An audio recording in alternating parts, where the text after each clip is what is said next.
Dasa heard his appeal, warmly embraced the bodhisattva and said, "I will accompany you and set sail with you on the great ocean. As for myself, I will surely not return. You must gather my ashes and leave them on the island of golden sand that is in the middle of the great ocean." When the gear for the voyage had been gathered together, they cut the seventh anchor. The ship set forth, pitching and heeling, and arrived at the island of precious stones.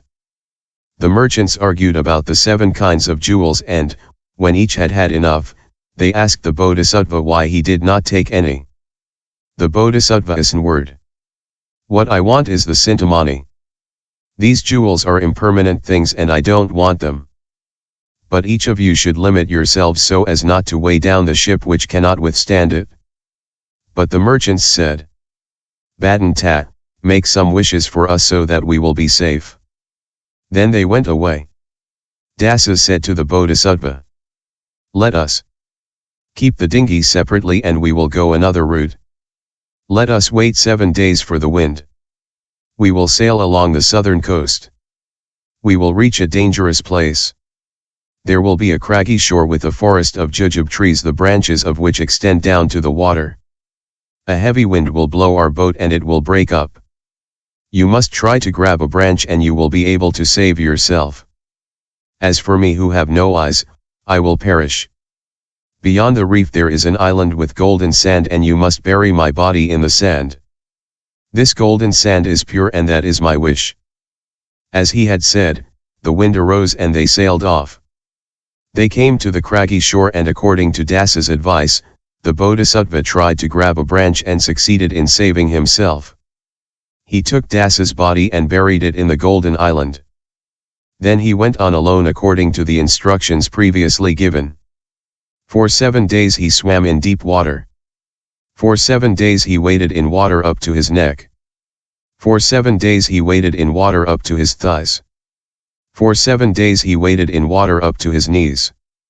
For 7 days he walked in mud.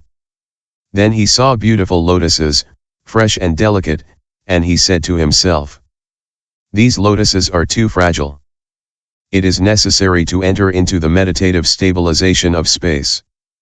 Having made his body light by means of this meditative stabilization, he walked on these lotuses for 7 days. Then he saw venomous snakes and he said, "These poisonous snakes are very formidable." He entered into the meditative stabilization of loving kindness and he walked on the heads of these venomous serpents for 7 days. All the snakes raised their heads and presented them to the bodhisattva so that he could walk thereon.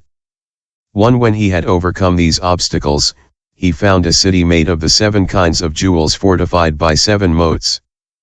3 great nagas guarded the gates. Seeing this handsome, graceful bodhisattva adorned with the major and minor marks who had overcome all the obstacles to come to them, these nagas thought, "This is not an ordinary man. This must be a bodhisattva, a man of great merit." They allowed him to enter into the palace. The Naga king and queen had recently lost their son and were still mourning him in their hearts. Seeing the bodhisattva coming, the Naga queen, who possessed the superknowledges, recognized that this was her son, and the milk spurted from her breasts. She asked him to be seated and said to him, "You are my son. When you left me, where did you take rebirth?" The bodhisattva who, for his part, kept the memory of his previous existences, recognized that these were his parents and answered his mother, "I took birth in Jambudvipa as the crown prince of a great king. Out of compassion for the poor who are unable to overcome the suffering of hunger and cold, I have come here to look for the cintamani." His mother said to him, "There is a cintamani on your father's head as an ornament, but it will be difficult to get it. Your father will certainly take you to the treasure house where he keeps his jewels and will certainly give you them at will. You must answer, 'I do not need these assorted jewels. I want only the precious jewel on the head of the great king.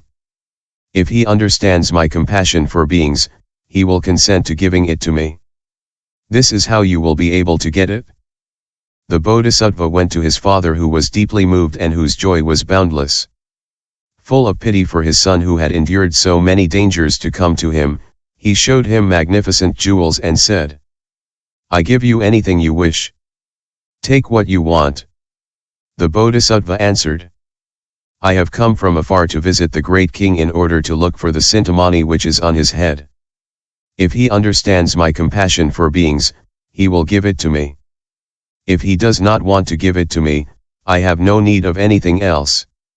The Naga king replied, "I have only this single stone which always serves me as head adornment. The inhabitants of Jambudvipa are unfortunate and miserable. You should not go back to them."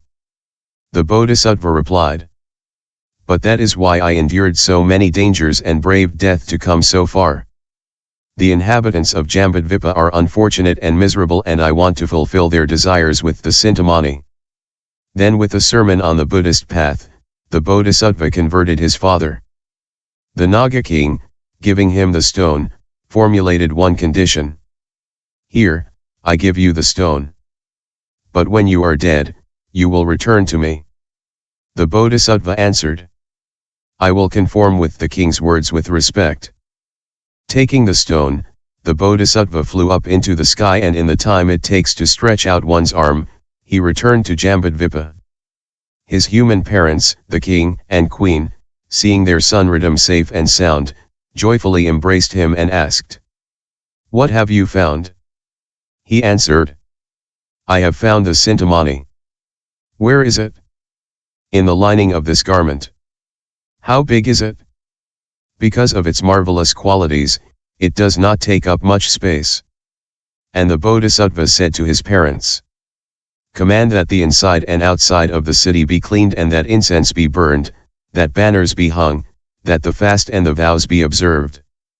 The next day, early in the morning, he set up a great pole as a monstrance and attached the pearl to its summit. Then the bodhisattva made the following vow: "If I attain Buddhahood and save all beings, may this stone obey my wishes and make all precious things appear. May it fulfill all the needs of people." Immediately a dark cloud spread and rained down all kinds of precious objects, garments, food, beds and seats, medicines, and all the materials that people need. And to the end of the bodhisattva's life, this rain never stopped.